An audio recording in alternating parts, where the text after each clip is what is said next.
It was a beautiful autumn day in a small town of Millfield, Ohio, where the streets were lined with colorful leaves and the crisp air smelled of pumpkin spice.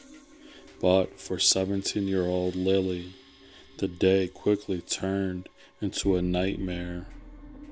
As she walked home from school, a car pulled up beside her. Before she could react, a man leaped out and grabbed her, pulling her into the car. She struggled and screamed, but the man was too strong. Lily found herself in a dark, windowless room, with no idea where she was or who had taken her. She was terrified and alone, and the only sound she could hear was her own rapid breathing. After what seemed like an eternity, the door creaked open and the man entered the room.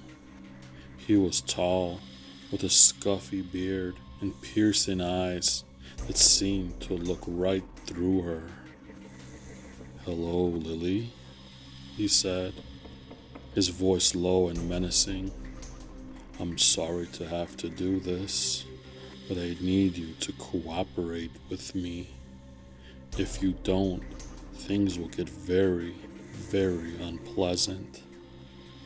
Lily tried to run, but the man was too fast. He grabbed her by the hair and dragged her back to the center of the room. "I don't want to hurt you," he said, "but I will if I have to. All I need is for you to do as I say, understand?" Lily nodded, her heart racing.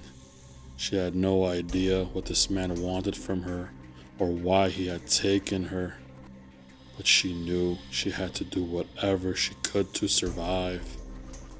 The man sat down in a chair and gestured for Lily to join him.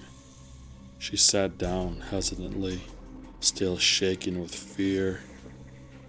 "I need you to send a message to your parents," he said, handing her a piece of paper. "Write down exactly what I tell you and make sure they get it." Lily took the paper and a pen and began to write, her hands trembling. "Dear Mom and Dad," she wrote, "I have been taken by a man who wants something from you. He says that if you don't give him what he wants, he will hurt me. Please do what he says so that I can come home safely. I love you." The man read over the message and nodded, seemingly satisfied. "Good," he said. "Now I need you to call them and read them the message. And make sure you don't say anything else, or else." He let the threat hang in the air, and Lily knew what he meant. She picked up the phone and dialed her parents' number, praying that they would answer.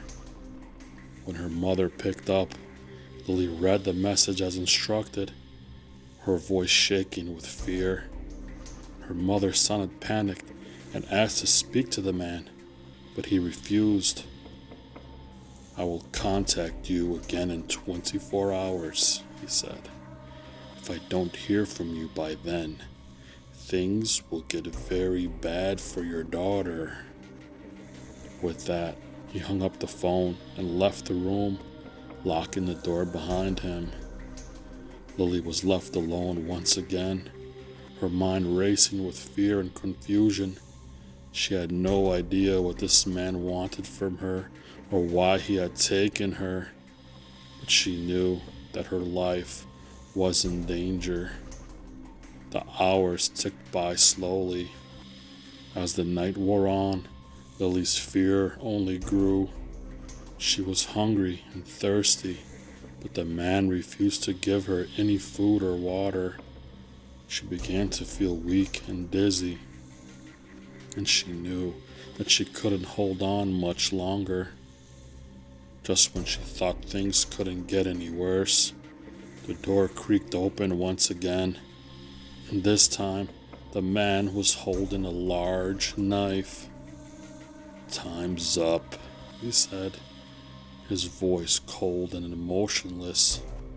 "Your parents didn't give me what I wanted, so now I have to take matters into my own hands."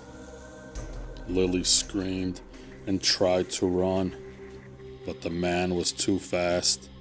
He grabbed her by the hair and dragged her to the center of the room, holding the knife to her throat. "Please, please don't hurt me," Lily begged, tears streaming down her face. "I'll do anything you want, just please don't hurt me."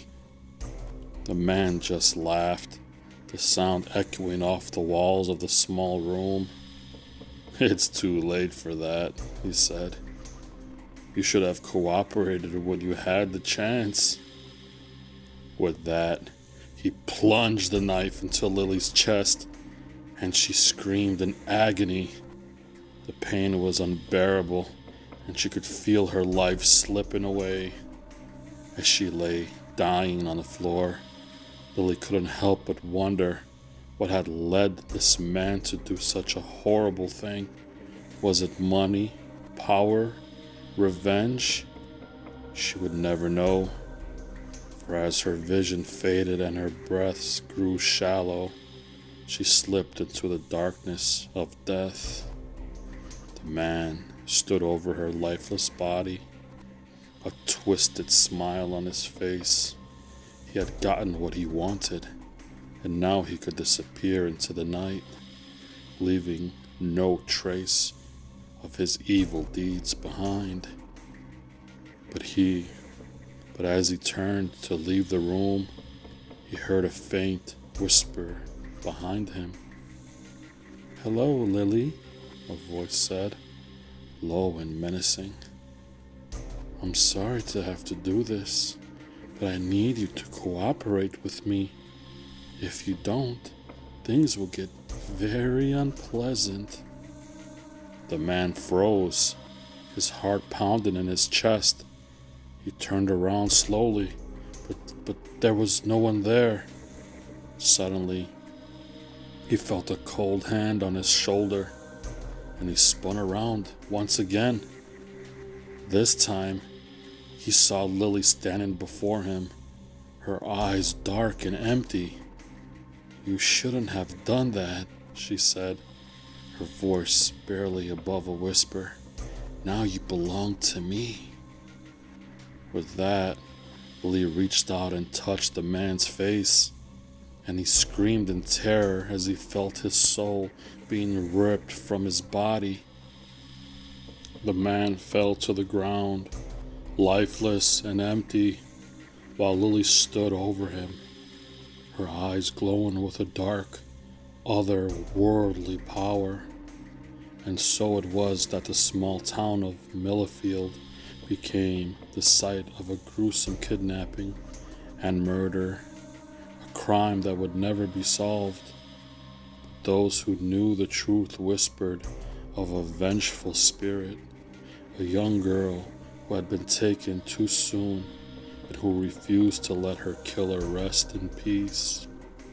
And so it was that the legend of Lily's revenge lived on, a warning to all who would harm the innocent or take what was not theirs. For in the end, justice always finds a way, even if it comes from beyond the grave.